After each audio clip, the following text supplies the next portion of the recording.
My name's Evan, I'm 24 years old, and this is the story of how my dad's fiancée tried to turn my childhood home into her personal kingdom. It started on an ordinary Sunday afternoon. I had come home from my job early, grabbed some takeout, and was sitting in the living room flipping through old photo albums.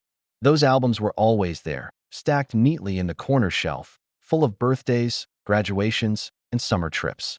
For me, they weren't just pictures. They were proof that this house had always been my anchor. It was the only place that felt like mine, even when life outside was unpredictable. My mom passed away when I was a teenager, and after that, the house became quieter, almost sacred. Dad kept going, working long hours, and I tried to keep myself busy with school and part-time jobs.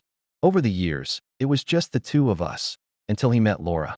That was her name, Laura, the fiancée. From the start, something about her rubbed me the wrong way. She had this air of entitlement, like she was auditioning for the role of queen of the house, rather than trying to blend into the family.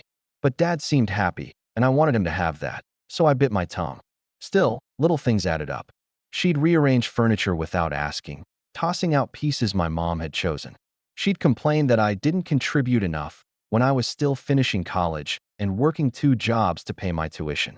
She'd sigh loudly when I came in late from work, like my schedule inconvenienced her.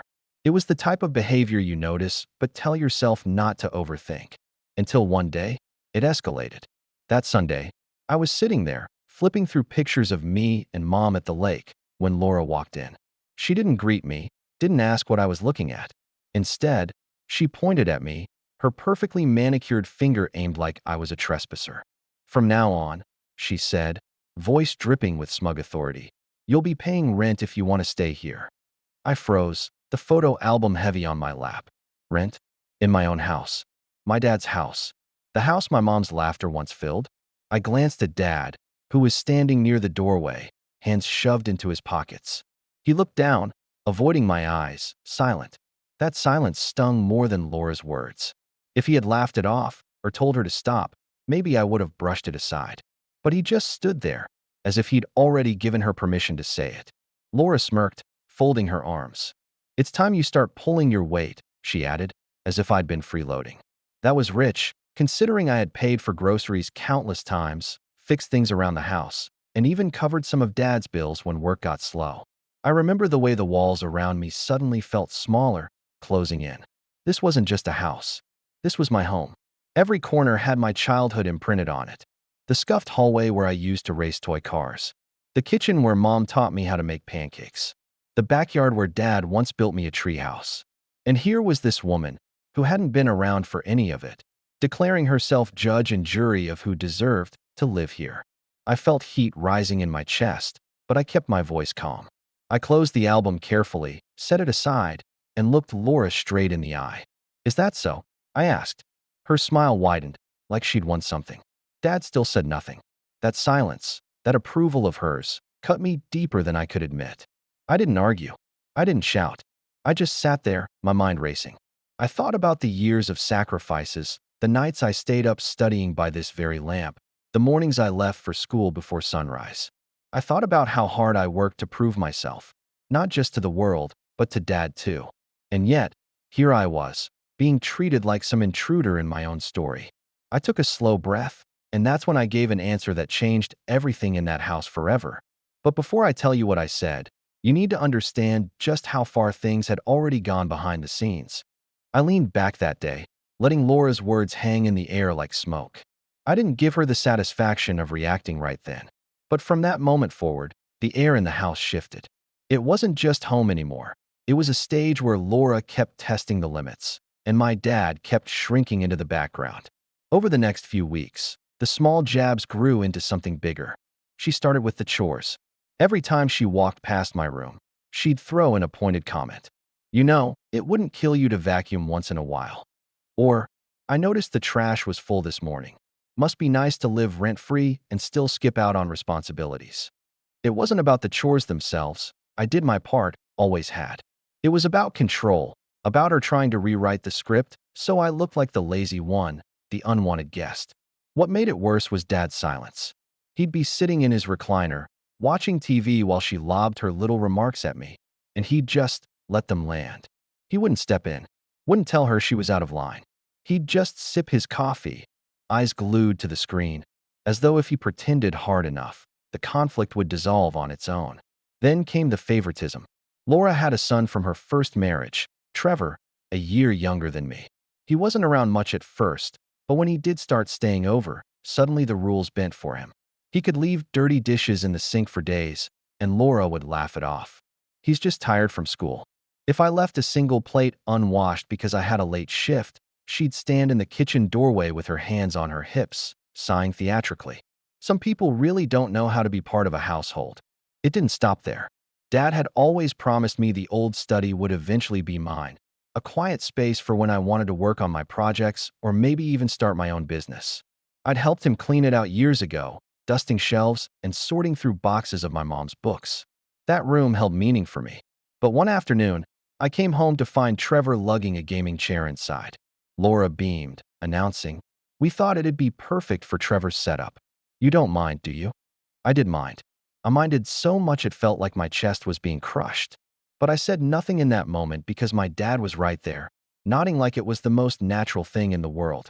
Nights became the hardest. I'd hear them downstairs, laughing, ordering takeout, planning renovations. I'd catch snippets. Laura talking about repainting the living room. Trevor suggesting knocking down a wall to make more space for his stuff. And my dad? He'd chuckle along, tossing in comments about how the place could use a refresh. I'd lie awake in my room, staring at the ceiling, remembering how different things used to be. How Dad and I would sit at the kitchen table, eating leftovers and talking about my classes, or how he'd tell me stories about when he was young. Those moments had been replaced with Laura's voice echoing through the halls, drowning out everything familiar. The breaking point, though, came during a family dinner. Laura had decided to host one, inviting a few of her relatives. She set the table with new dishes she'd bought. Apparently the ones Mom had chosen weren't modern enough. I was already on edge, but I sat down quietly, determined to keep the peace. Halfway through the meal, one of her cousins asked how things were working out with me still living there. Laura smiled sweetly, glanced at me, and said, "Oh, Evan? He's adjusting. We've finally got him to start paying his way around here." The table erupted in approving nods. My fork clattered against my plate. I hadn't agreed to pay rent. Not a single word had been exchanged about it since that Sunday. But here she was, parading me in front of her family like some unruly tenant she'd graciously whipped into shape. I looked at my dad, waiting for him to correct her, to say something, anything, that would set the record straight. Instead, he chuckled weakly and muttered, "Yeah, he's figuring it out." That was the moment something inside me cracked. It wasn't just the lie, or the favoritism, or the manipulation. It was the realization that Dad had chosen silence so long it had turned into compliance. That he was willing to let her rewrite my place in this house while he stood by. I didn't argue at that dinner. I didn't confront anyone. I just smiled faintly, pushed my plate back, and excused myself early. But as I climbed the stairs, their laughter carrying up after me, I knew one thing with absolute certainty. This wasn't just about Laura anymore. It was about Dad too. And if they thought I'd roll over quietly, they didn't know me at all. That night, I sat in my room, staring at the family photo I'd left on my nightstand. Me, Dad, and Mom at the beach when I was 10. I could almost hear her voice telling me not to let anyone take away what mattered most. And in that silence, a plan started to form. The weeks after that dinner blurred together, but the tension in the house only thickened. I tried to keep to myself, focusing on work, bringing home groceries, even fixing the leaky faucet in the upstairs bathroom without being asked. But no matter what I did, it was never enough. Laura's smile was always waiting for me, sharp as glass, and Dad's silence grew heavier by the day. Then came the moment that split everything in half. The betrayal so deep it left me staring at the walls of my own room, wondering if I even knew who my father was anymore. It started on a Friday afternoon. I had just gotten off a long shift and drove home, exhausted but relieved to be done for the week. When I pulled into the driveway, I noticed a moving truck parked out front. My stomach tightened instantly. No one had mentioned moving anything, and the sight of strangers hauling boxes through the front door made my heart pound. I rushed inside, and there it was, Trevor, standing in the hallway with a smug grin, directing the movers. My old room, my childhood room, was wide open, and I saw boxes labeled Trevor's clothes, gaming setup, and desk. The posters I had grown up with, the shelves my mom had once dusted, had been stripped bare. My things, my bed, my dresser, my boxes of memories, were stacked messily in the hall, like garbage waiting to be hauled away. I froze, gripping the doorframe, my voice barely steady. What is this? Laura appeared at the top of the stairs, arms folded, lips curled in that same victorious smirk I'd seen too many times. "Oh, good. You're here," she said lightly, as though we were discussing dinner plans. "We decided it was time Trevor had a proper room. You'll be moving into the basement." The basement. The damp, unfinished space with concrete floors and one small window that barely let in light. It wasn't a bedroom. It was storage, cold, unwelcoming, and full of boxes from years past. I stared at her, my voice trembling now. "This is my room. I grew up in here. Everything." "Evan," she cut me off, her tone sharp. "You're an adult. It's time you learned that nothing in life is permanent. Trevor's still in school. He needs the space. And frankly, it's only fair. You're lucky we're letting you stay at all." I turned to Dad, desperate for him to say something, anything. He stood at the bottom of the stairs, his shoulders slumped, his face pale. He didn't meet my eyes.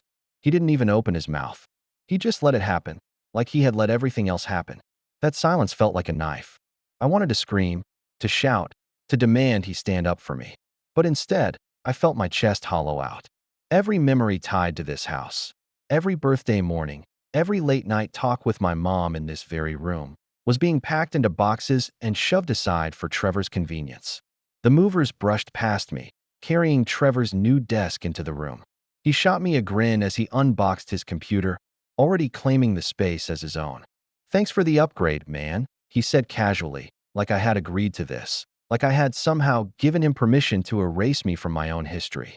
That night, I sat in the basement surrounded by the faint smell of dust and mildew, staring at the pile of my belongings. My bed frame leaned crooked against the wall, my dresser wedged between old boxes of Christmas decorations. There was no space for me here, not really. And yet Laura had made it perfectly clear this was all I was allowed. I lay awake on the thin mattress, listening to the laughter upstairs, Trevor and Laura watching a movie, Dad's low chuckle blending with theirs. That sound, once comforting, now felt cruel. For the first time, I realized I wasn't just losing my room. I was losing my father. And in that hollow space, something hardened in me.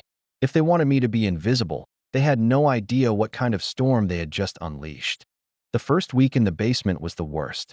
It wasn't just the cold air that seeped into my bones or the faint smell of damp cement. It was the crushing weight of realizing that my own father had allowed it. I would lie awake on that thin mattress, staring at the exposed pipes running across the ceiling, listening to the muffled sounds of life upstairs that no longer felt like mine. Every laugh, every clink of dishes, every footstep overhead reminded me that I had been pushed down, literally and figuratively. The mornings became a quiet torture. I'd come upstairs to make coffee and find Trevor lounging in my old room, door wide open, music blasting, the smell of fast food wrappers drifting into the hallway. He'd call out casually, "Morning, basement dweller," like it was a joke we shared. Laura, always nearby, would chuckle and shake her head like Trevor's remarks were harmless. Dad would sip his coffee silently, eyes glued to the newspaper. I never once heard him tell Trevor to stop. At work, I found myself distracted. My coworkers would ask if I was okay, and I'd brush it off with a smile.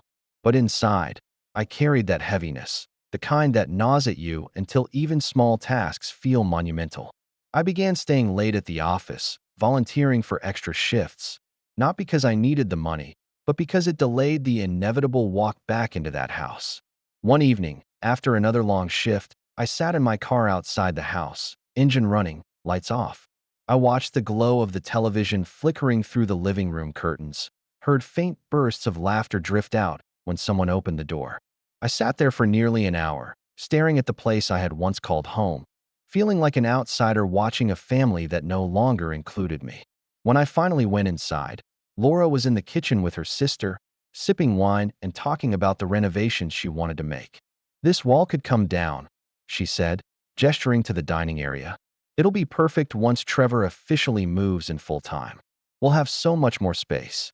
Her words hit me like a punch. Once Trevor officially moves in full time, it wasn't just a temporary arrangement.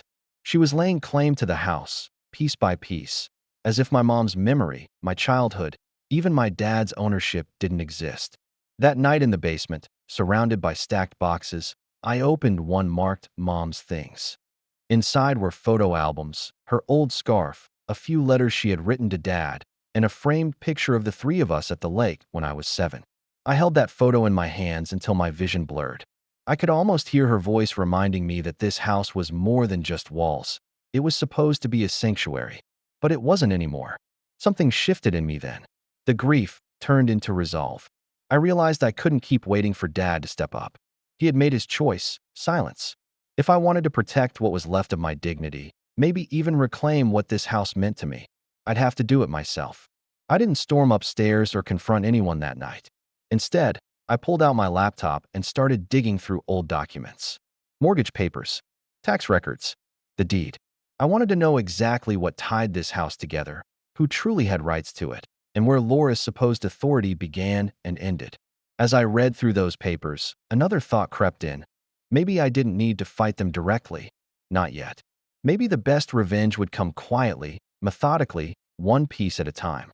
So while upstairs they laughed, planned, and celebrated their little victories, I sat in the cold basement, silently piecing together a plan.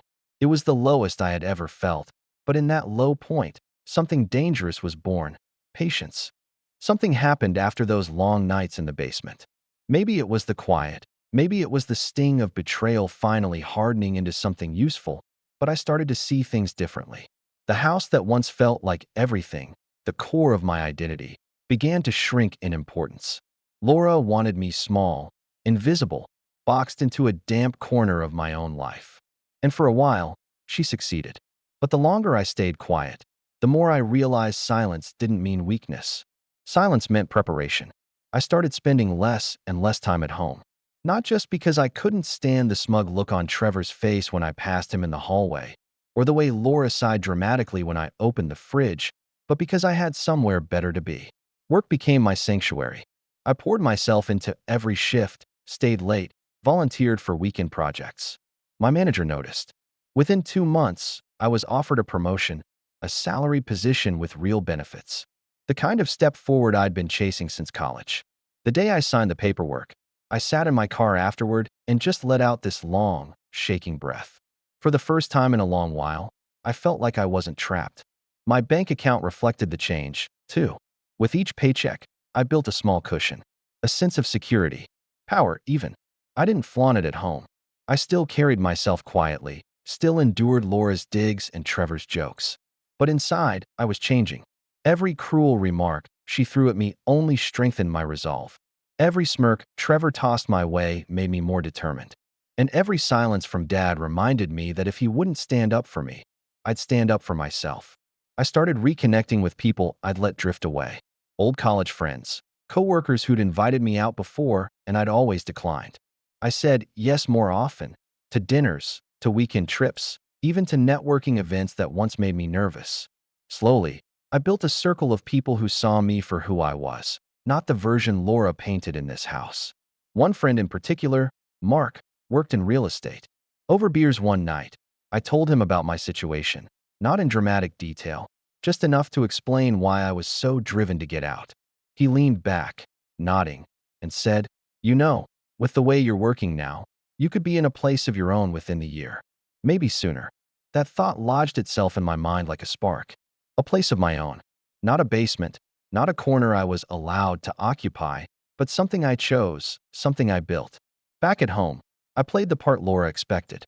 I kept my head down, nodded when she boasted to her relatives about how Evan's finally learning responsibility, and pretended not to notice when Trevor called me tenant under his breath. But while they thought they were breaking me down, I was building myself up. I upgraded my wardrobe bit by bit.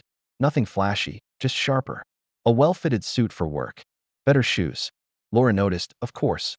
One morning she raised an eyebrow and said, "Trying to impress someone?" I just smiled faintly and shrugged. The truth was, I was impressing myself. For the first time since my mom passed, I felt like I was stepping into a version of me she'd be proud of. Then came the small victories that no one in the house even noticed. I paid off my old student loan faster than expected. I got approved for a credit line that would have been unimaginable a year earlier. And I started saving with intention, not just for escape, but for leverage. Because the more I thought about it, the more I realized leaving wasn't the only option. Laura wanted me gone because my presence threatened her claim on the house, on Dad, on the life she was trying to script. But what if, instead of disappearing quietly, I positioned myself where her power couldn't touch me? That idea stayed with me, quietly, like a shadow. One evening, after another long day, I came home to find Laura and Trevor in the living room with Dad, flipping through catalogs for new furniture. Laura held up a swatch of fabric, chirping about how they'd redo the living room once the paperwork goes through. I paused in the doorway. "Paperwork?" I asked.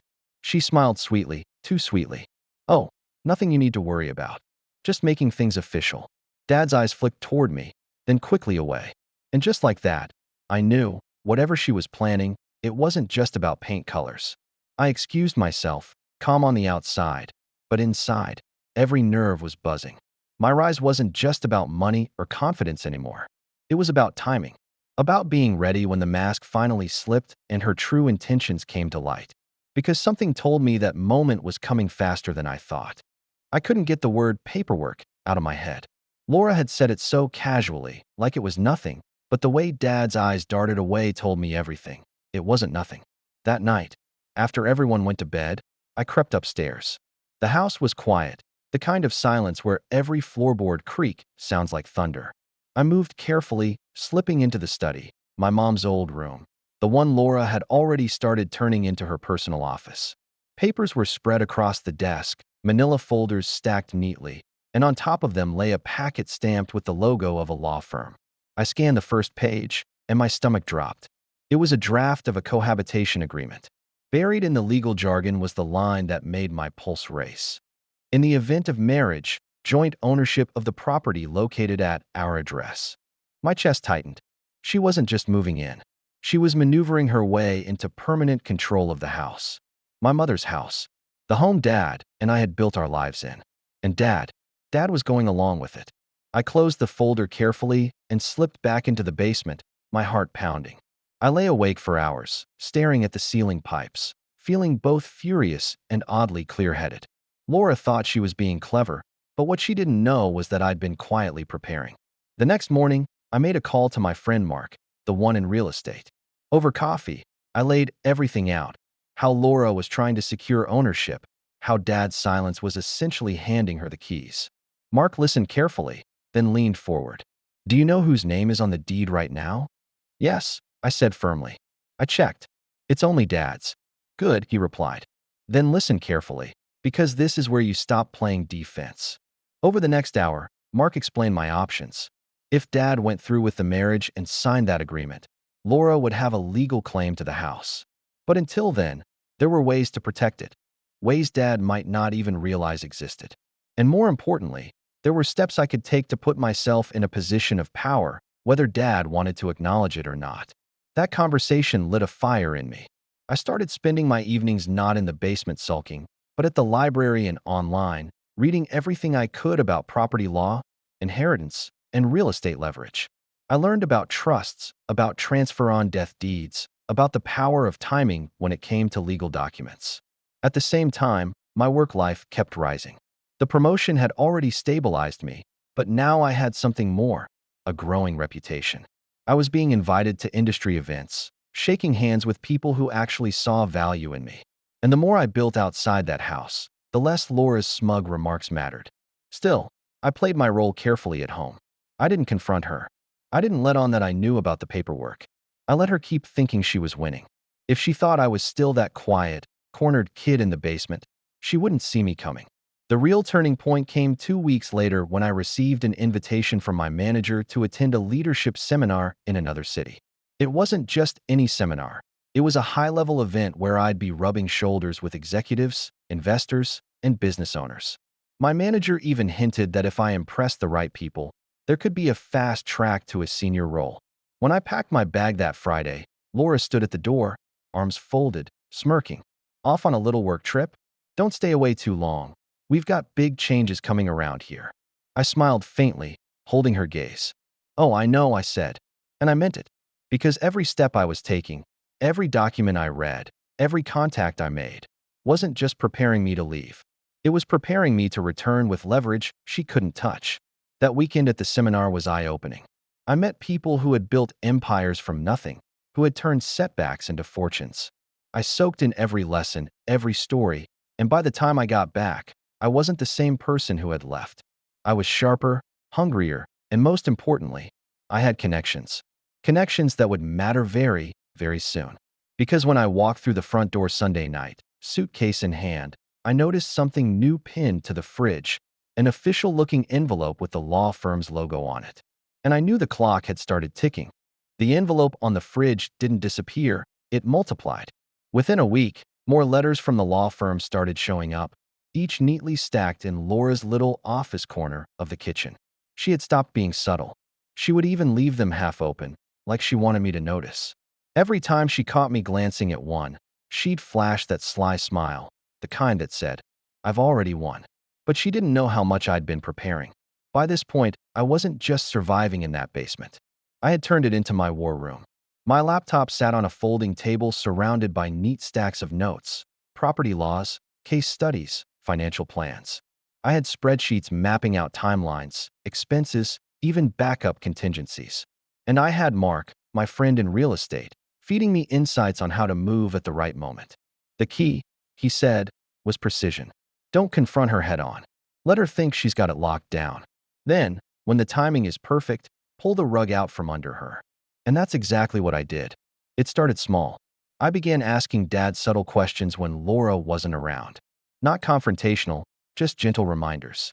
Hey, Dad, do you remember when you and Mom bought this place? What year was it again? Or, do you still have that copy of the original mortgage? I'd love to see how much things have changed since then. Each time, he'd soften a little, reminiscing, and for a flicker of a moment, I saw the man who used to tell me stories at the kitchen table. But when Laura was in the room, I went silent. Let her think I was shrinking further. Let her keep underestimating me. Behind the scenes, though, I was moving quickly. With Mark's help, I arranged a consultation with a lawyer who specialized in estate planning. I laid out everything. How my mom had originally been a co-owner, how Laura was angling for joint ownership through marriage, how Dad's silence was enabling it all. The lawyer listened carefully, then nodded. You have more leverage than you think, she said. Especially if your father hasn't signed anything yet. That was the key. Nothing had been signed. And I knew Laura's type well enough. She was probably counting on Dad's passivity, his unwillingness to rock the boat, to eventually get what she wanted. But passive men still sign papers when handed to them at the right time. I couldn't afford to let it reach that point. So I devised a plan.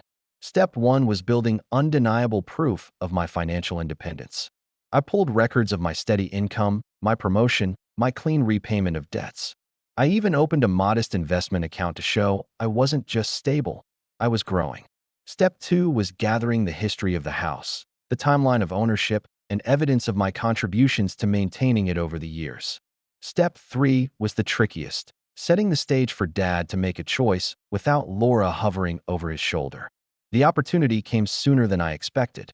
One evening, Laura announced she was taking Trevor on a weekend trip to visit colleges. She boasted about how exciting it was to look at dorms and campuses, adding a pointed, "Of course, Trevor deserves a real start."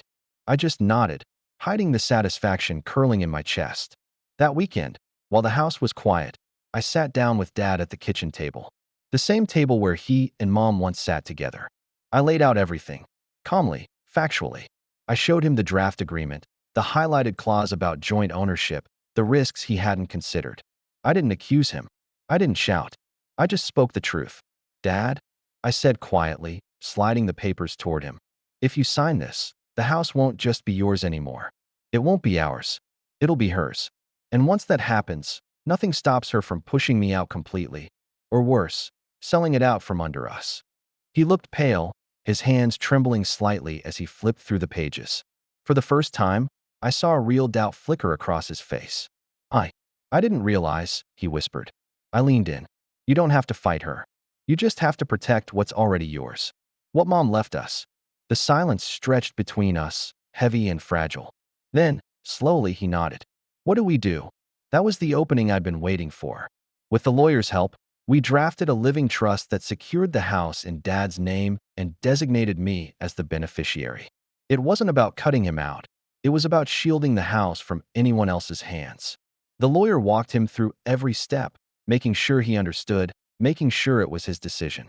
And when he finally signed the papers, I felt a weight lift off my chest I hadn't realized I was carrying. The house was safe. When Laura and Trevor returned that Sunday, she was all smiles, chattering about their trip. She didn't notice anything different. She didn't see the new trust paperwork locked safely away, or the quiet confidence in my posture as I carried my things upstairs, not into the basement, but into the spare room Dad insisted I take back. She still thought she had me cornered, and that was exactly how I wanted it. Because the real reveal, the part that would shatter her smug confidence, was still to come. Laura never hid her confidence. She strutted around the house in those weeks, certain her plan was nearly finished. She dropped comments about our future renovations, and every time the mail came, she tore open the envelopes with the law firm's crest, humming as if victory were already signed and sealed. Trevor, emboldened by her, acted even worse, leaving trash in the living room, blasting music at midnight, calling me basement boy, even though I hadn't slept downstairs since Dad gave me the spare room back. But I stayed calm. I let them believe the stage was set, that I was still the background character in their story. The moment came one rainy Thursday evening. Laura called a family meeting in the living room. She had the draft cohabitation agreement spread across the coffee table, her reading glasses perched on her nose, and Trevor smirking from the armchair like this was entertainment. Dad sat stiffly in his recliner, eyes darting nervously toward me. Laura tapped the papers. So, she began, her tone syrupy but firm. I think it's time we make this official. Once your father and I are married, it only makes sense we share the property. It's the grown-up, responsible thing to do. She glanced at me, lips curling. And it ensures that certain arrangements remain fair for everyone. Trevor snorted. Translation: you finally get your eviction notice, bro? I didn't flinch. I leaned forward, folded my hands on the table, and said evenly, that won't be happening. Laura blinked, as though I'd spoken in another language. Excuse me. I looked at Dad, gave him a small nod, and then turned back to her. The house isn't part of any agreement you make. It's already protected. It's in a trust now, in Dad's name, with me as the beneficiary. Legally, this place isn't yours to touch. Not now, not ever. The room went still. Trevor's smirk vanished, his eyes darting to his mom. Laura's face drained of color, then flushed a furious red. What did you? She whipped toward Dad. You let him manipulate you into this? After everything I've done for this family? Dad's voice, quiet but firm for the first time in months, cut through her outrage. Enough, Laura. This house was Margaret's and mine. It's Evan's home, and it always will be. For a moment, no one breathed. The rain outside tapped against the windows, filling the silence Laura's voice once dominated. She sputtered, shaking her head, flipping through the papers as though she could undo them by sheer will. This isn't fair. This isn't how it's supposed to go. Trevor muttered something under his breath, but when I met his eyes, steady and unflinching, he looked away. Laura shoved the papers aside, her composure crumbling. If this is how it's going to be, she snapped, grabbing her purse, then maybe you don't deserve me. She stormed out, slamming the door so hard the walls rattled. Trevor, pale and fuming, followed reluctantly, mumbling about staying at a friend's place. And then it was just me and Dad. He looked at me across the table, his shoulders heavy, his face lined with something that wasn't just guilt, it was grief. For what he'd let happen. For how long he'd stayed silent. I should have protected you sooner, he said quietly. I swallowed hard, the photo of Mom from my nightstand flashing in my mind. You did, Dad, I said gently. Maybe not the way I wanted, but you stood up when it mattered most. For the first time in years, we sat together in that house and talked, really talked. About Mom. About the years we'd both spent drifting in silence. About rebuilding what Laura had nearly destroyed. The house was quiet again, but not empty. It felt like home. And as I walked upstairs that night, past Trevor's abandoned gaming chair in my old room, past the walls that had watched me grow up, I felt something I hadn't in a long time. Peace. Laura's scheme had crumbled. Trevor's smirks had vanished. My father had finally chosen me. The house was safe. Our home was ours again. And I knew my mother would have been proud.